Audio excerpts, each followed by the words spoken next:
Hey everybody, clearing. Okay, first off, I've tried to record this twice. I have already pulled some cards. I'm going to go ahead and read them. You're going to have to trust me on it. I'm still going to say my prayer. So thank you, Divine Creator, for using me as a channel of only the highest, most beneficial information for my viewer about their person. What can we see in all the usual daily check-in ways? Also, I did post some sessions. If you'd like to work with me, I just released sessions this week. So click the link below so you can schedule yours. I've got immediate availability. And let's begin. So I've pulled 4 cards already. I haven't seen what the rest are, but the first, how are they thinking about your connection? They're very much taking accountability for the ways they've self-sabotaged and for any kind of harbored resentment about imagined or real ways that you, viewer, may have done things that were counterintuitive from your viewers or from your person's point of view. So they're using their intuition, third eye chakra here, to go deep within to look at an overview of the connection right now so they can take accountability. What would they like you to focus on? Growth, heal old wounds, spirit is ever present, restore healthy connections, expect miracles, and live fully. So some of the messages I'm getting with this is focus on the healing, not perpetuating heartache and telling yourself pain story, wallowing stories. Spirit is ever present. Tune into your connection to source and rejuvenate. Restore healthy connections. What I'm getting from that is don't go into rebound scenarios. If your person takes a step back, don't be lowering your standards, no body count. Restore healthy connections means focus on the wholesome things, the righteous things, the quality relationships, or not at all.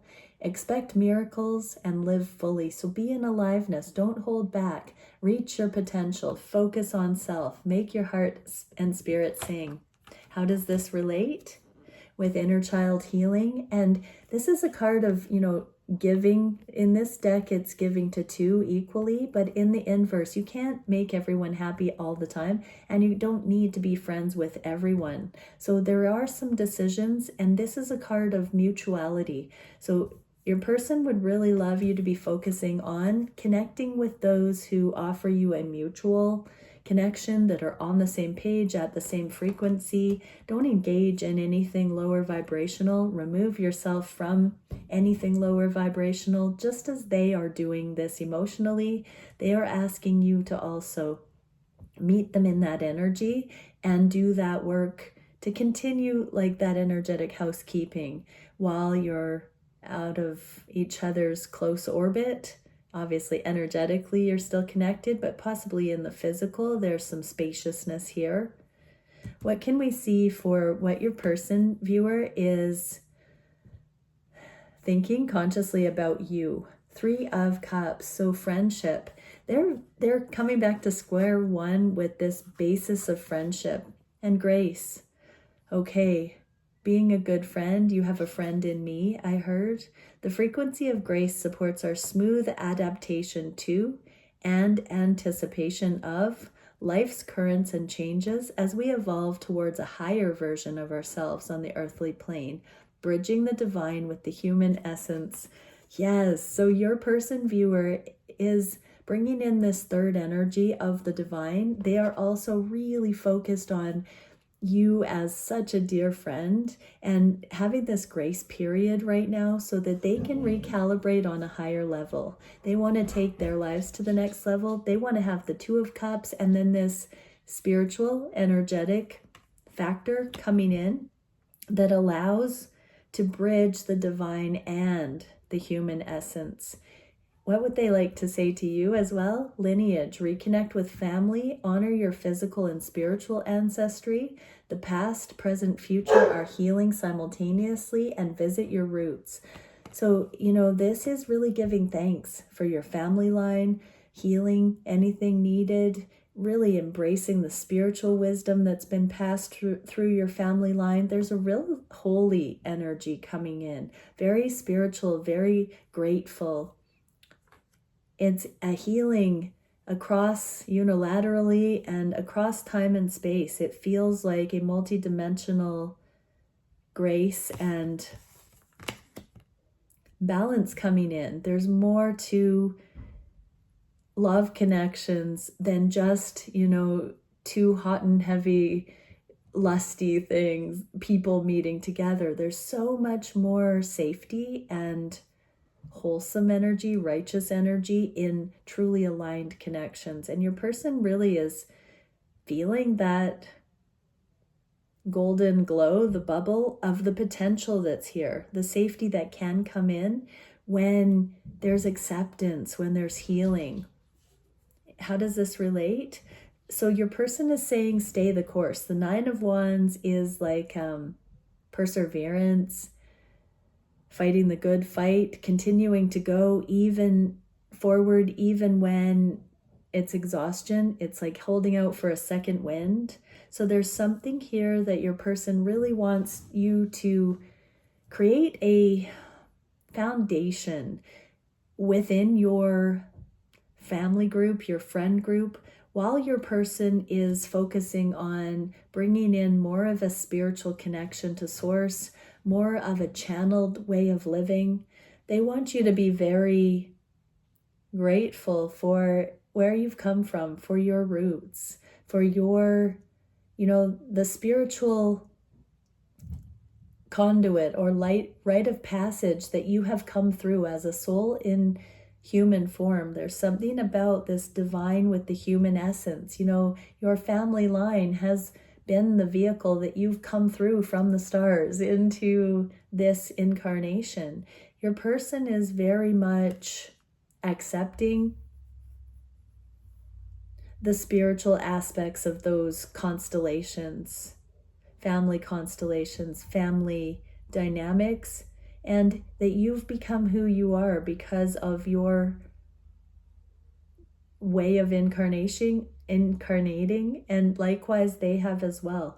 There's something very cosmic about this way of looking at things that far transcends, exceeds the judgmental and people-pleasing and fear of ridicule and fear that families won't like each other. Your person is having an epiphany about the sacred nature of life and honoring extended family.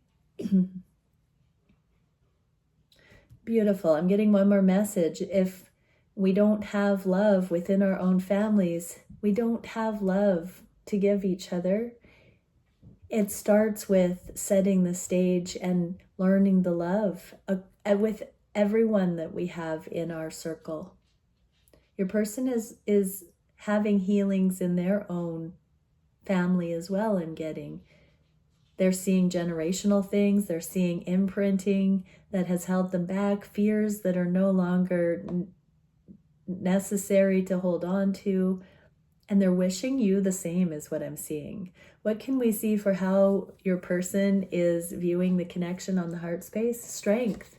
So strength comes after the devil energies. They see this as eternal love. They see this as beyond worldly temptations, I just heard.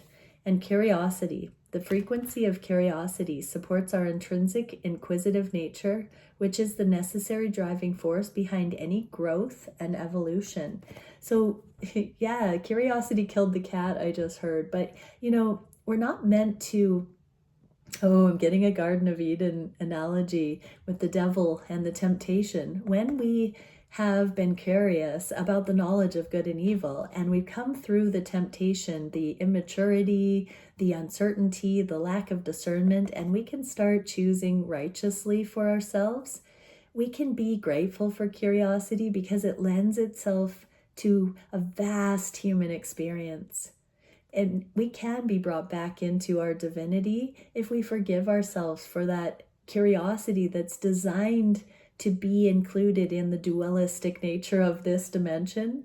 We're not meant to fear the knowledge of good and evil. We're meant to learn from it and feel like we're coming back into the mastery and to overcome, not be deluded by those temptations, but see them as frequency, as true unconditional love of the divine experience, that we can incarnate and have the full spectrum.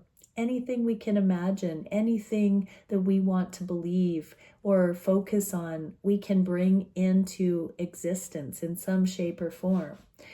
But when we love ourselves, when we're worthy, when we're accountable, we bring good things, we bring righteous things, we bring love-filled things, we bring light-filled things. And so that overcomes the devil, because we come into this strength, spiritual strength.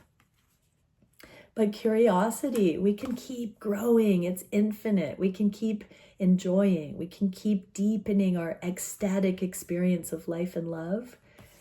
Wow, so your person is really also feeling the love in these connections and so curious about where the two of you can go from here. This ecstatic view of sacred sexuality, sacred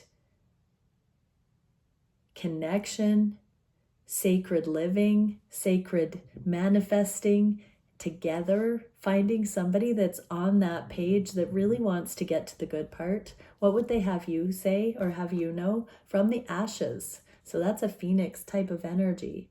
Release outgrown ideas, look for new opportunities. Challenges make you stronger, strength. Be curious how all of the challenges in your connection have the opportunity or have already made you stronger. Trust in a beneficial outcome. So your person is saying, look at the bright side, look at the light side, look at the loving side. Don't wallow in the pain.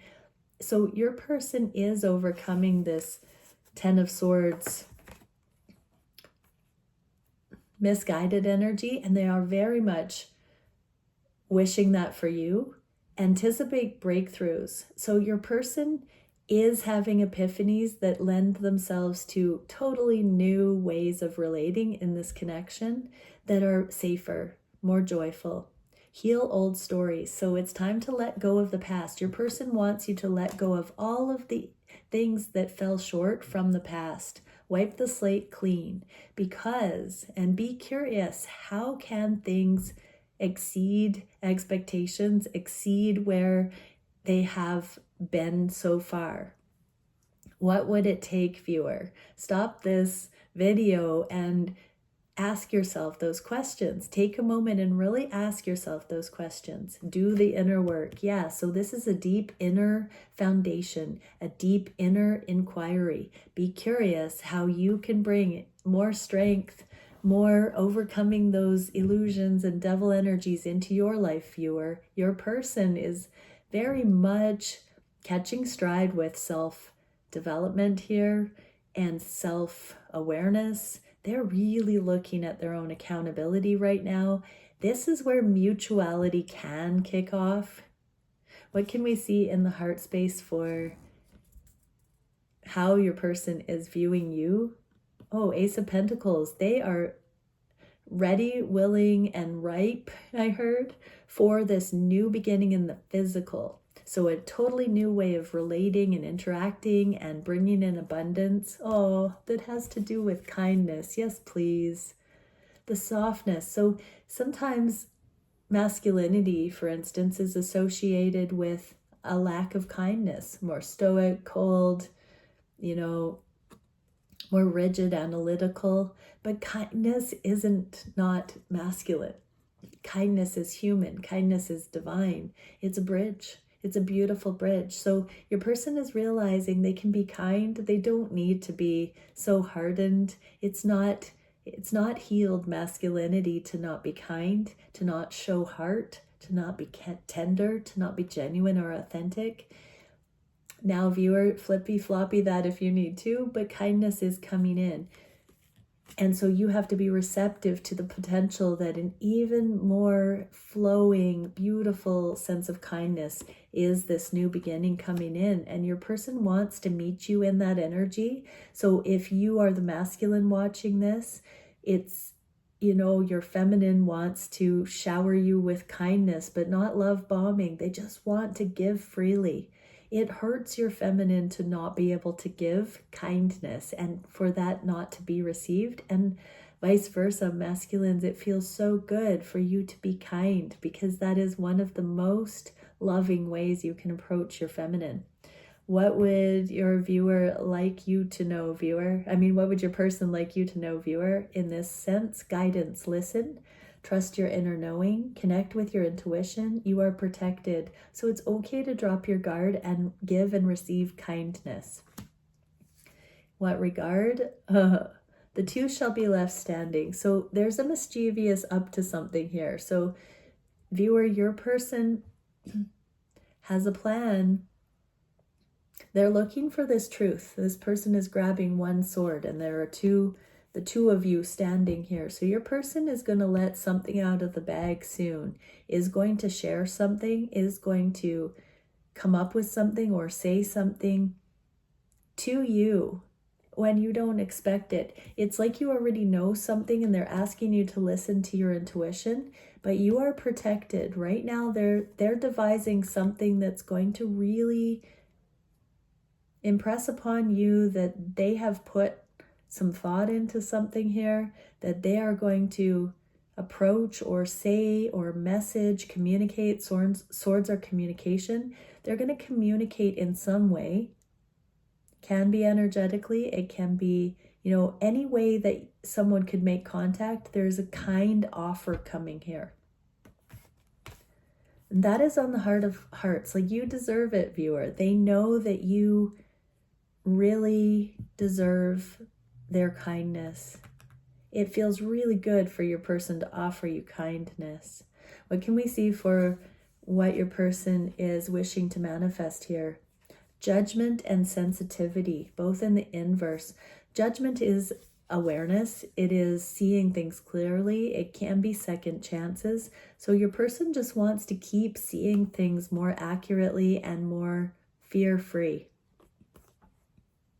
Sensitivity. The frequency of sensitivity helps us open to the world of subtlety and detail while anchoring in a structural foundation. So as a way of life, your person wants to have a continuous presence that allows to continue to see things as they are in practical, grounded, real ways going forward, and not lose it, not take it for granted, not carpet sweep it, not detach.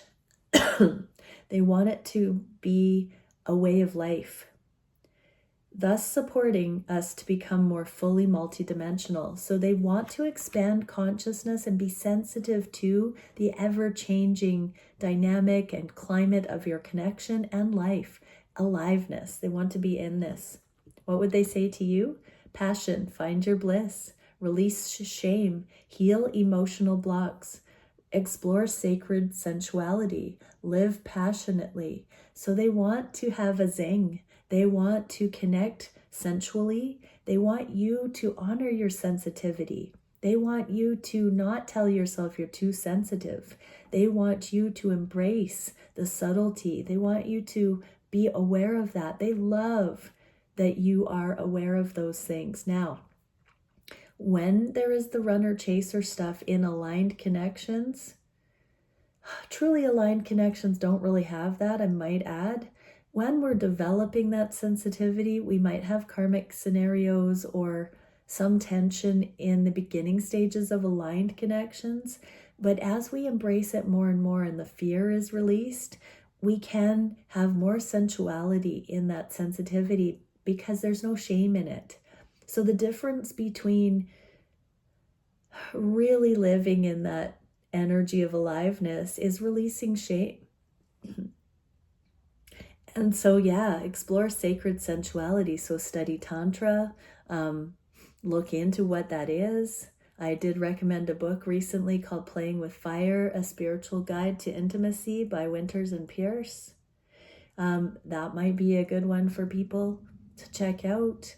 I am going to be really launching a sacred sensuality mini-series. I'm still trying to find the right timing for that. Stay tuned. I've mentioned it once, but if that sounds interesting, I will be launching that coming up.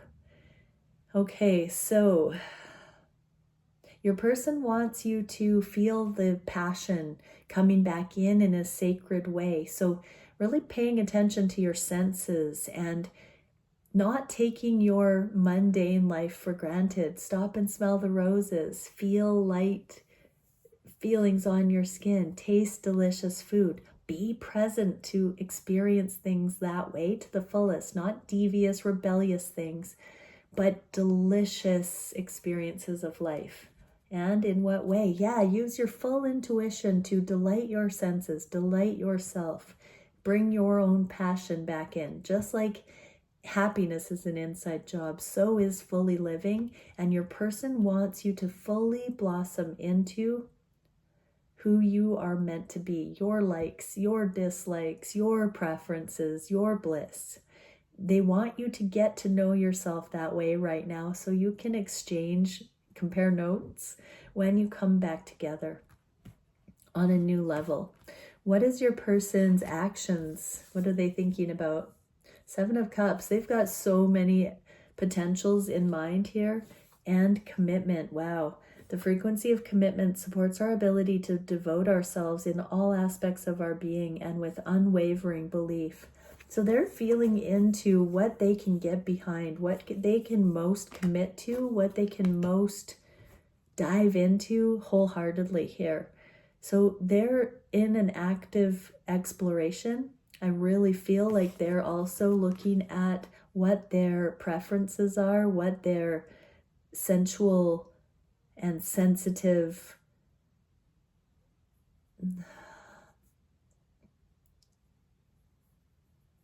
preferences are, and how that would relate in a love like this, in a connection like this. They have a lot on their mind. They're daydreaming, they're sorting out what hasn't been aligned, and they're really looking at what they do like. Pause for a moment and think of things that you might think are goofy or offbeat and that you really would enjoy sharing with someone. Quirky things even, very unique to you. Maybe things you've never told others that you'd like to experience with somebody. That's the kind of thing. Their mind is flooded with the newness of really trusting someone and getting to explore connection together in ways that are tailor-made for the two of you. Oh, wow, we're really getting here. Intimacy. So we're getting so much about sacred connection and sensuality. And now we get intimacy. Practice unconditional love. Balance inner feminine and masculine. Nurture your relationships. Let yourself be truly seen. We are all mirrors. Yeah, so really seeing ourselves and therefore, nurturing our connections, committing to really honoring our own authentic knowing about ourselves, and then seeing, with these aligned connections, this is the one person that would like to explore those things we know about ourselves together because it's aligned, it's compatible. And so nurturing, allowing and fostering each other to explore these sensitive, sacred, intimate, sensual things as well, and to truly peel back the armor and be truly seen, to express these things. So feminines, get ready. We have to get to know about ourselves and what we would like to enjoy. But intimacy in what way? Yeah, so basically it's like this is the energetic connection. So we might see a little bit of the energetic sexual connection kicking off. This can be in the 5D. This can be telepathic communion. But don't be afraid to send your person knowledge of this. Don't block them out energetically when you are imagining the things that you would like to experience. Don't hold yourself encapsulated with any kind of fearful, rigid limitations.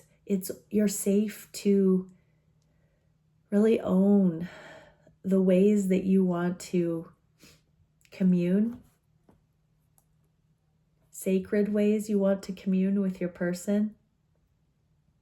But it's like your person is waking up to so many more opportunities or daydreams or imagining different ways that this connection could deepen and experience together. And so it's a good time to collaborate and put those out into the ether with your connection, the things that you hold in high regard, viewer. What is the biggest challenge for your person at this time? Ace of Wands and Presence.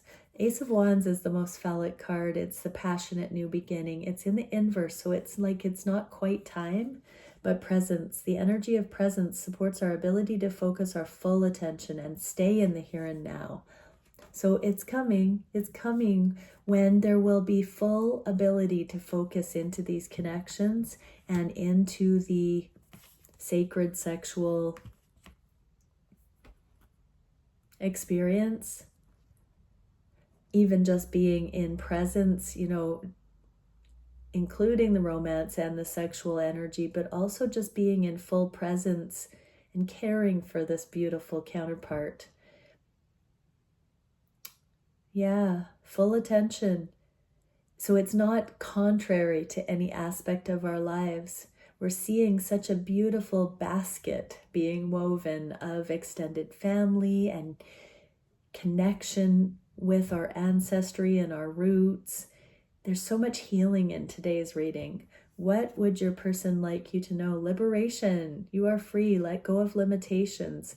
So your person wants you to be more open with the freedom that the two share in trust and love. Your person wants you to let your guard down. Your person wants you to melt into the connection, to know that you can clear your mind of burdens. You are held in grace. Yeah, we got that card of grace. I'm going to read it again. Grace supports our smooth adaptation to and anticipation of life's currents and changes as we evolve towards a higher version of ourselves on the earthly plane, bridging divine with human experience.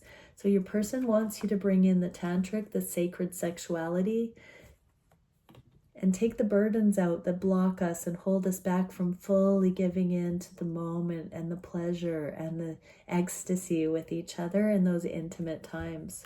Wow. These are the infinite partners, counterparts that can really, you know, visit the face of the divine with this amount of sensitivity and ecstatic surrender into the connection. Yeah, coming in from out of the cold. So this is the sacred chord that's being struck, that's closing that gap, bridging, bringing it in from out of escrow, out of time capsule, and into presence here.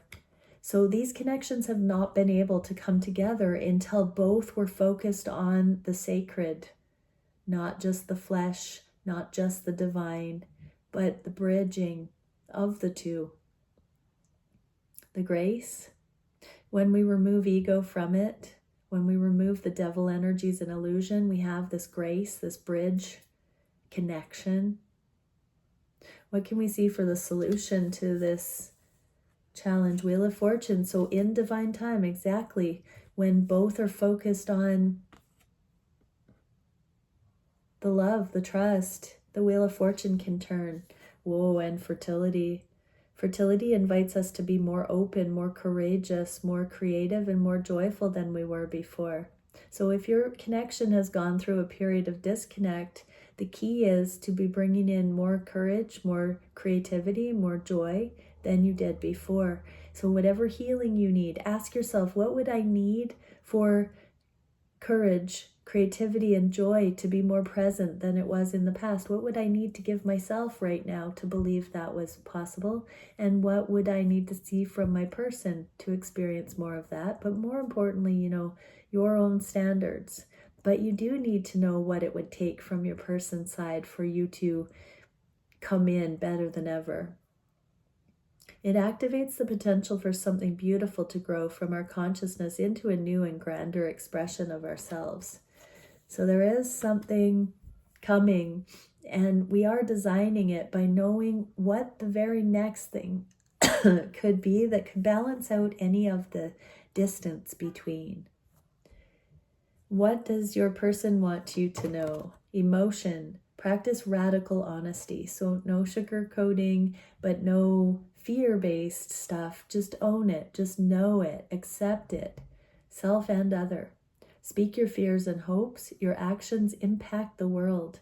Release control and judgment. Respond rather than react, and allow emotion. So this does not mean settle for things that don't feel good or that hurt. You don't have to put yourself into those situations, or you don't have to think thoughts that are suffering like that. But releasing control and judgment means that if something doesn't meet you on a sacred level, you don't have to engage with it. You don't have to tell yourself, gaslight yourself that you need to be unconditionally loving and put up with it. You don't have to put yourself in front row center with anything that is not righteous. And that you don't have to have fear about removing yourself from that. You can respond rather than react, but you can allow emotion. You can speak about how things make you feel. When you're radically honest, you don't misuse your emotions. You don't blame and go into victim when you're honest about your emotions. When you drop into the truth that your emotions are indicating to you, there's no control, there's no agenda. It just is what it is, and you're unafraid to allow it. So you're allowed to open up emotionally to yourself about the connections, to your person about your connection. You're allowed to hold space for whatever emotional sharing they are able to give. That means you have nothing to lose and everything to gain. In what context is your person saying this? Okay, ending your burden. So they're saying, I'm hearing, stay the course, you've got this. We're so close to the end. You're ending your karmic burden. I'm ending the self-sabotage. We're getting there. We can be real about our emotions. Good things are coming. What can we see for the near future for these connections? Oh, the High Priestess. So in the near future, your person is be still and know. Instead of not knowing what will occur, instead of not knowing if things will work out, your person's tuning in to their heart space. They are tuning in deep within to know mercy, humility, grace. Again, they are very much anchoring in the knowing and change. So they might have been afraid of change in the past, but now there's something coming in, emerging, that is saying it's worth it. The frequency of change supports our ability to gracefully dance with the ever-changing nature of reality, both inward and outward, so that we can appreciate the sweet release of the old and the birth of the new. The birthing again, the fertility, the presence, the offering in. It's brand new. We're in uncharted territory, and there's much more acceptance coming in because we don't have a guilty conscience. We're not perpetuating shame and guilt. We're not repressing things. The passion is coming in, but we're getting to a productive place, and it demands change. It says that it's safe now to start coming together and changing up. What does your person want you to know? Purity. Yeah, so if you're pure of heart, no wrong can befall you, I just heard. And so the changes are good. And we don't have to be afraid of the changes, because when two come together in purity and wisdom, it's just not the same kind of ulterior motive and mistrust and lack of dedication, loyalty, love. It's different. Your person is saying purity, create sacred space. There's that sacred again. Your body is your temple. Really see how sacred it is to be in human form and to share that with another conscious lover, another trustworthy person, another divine being that gets to experience the awareness and appreciation, the ecstatic appreciation for the flesh and all the beautiful things it can experience. Honor your indwelling spirit. Shine your authentic light and meditate. This is a chapel imagery. How does this relate? Oh, the King of Cups now. They have so much love for you. They want nothing more than to commune with you in this sacred energy.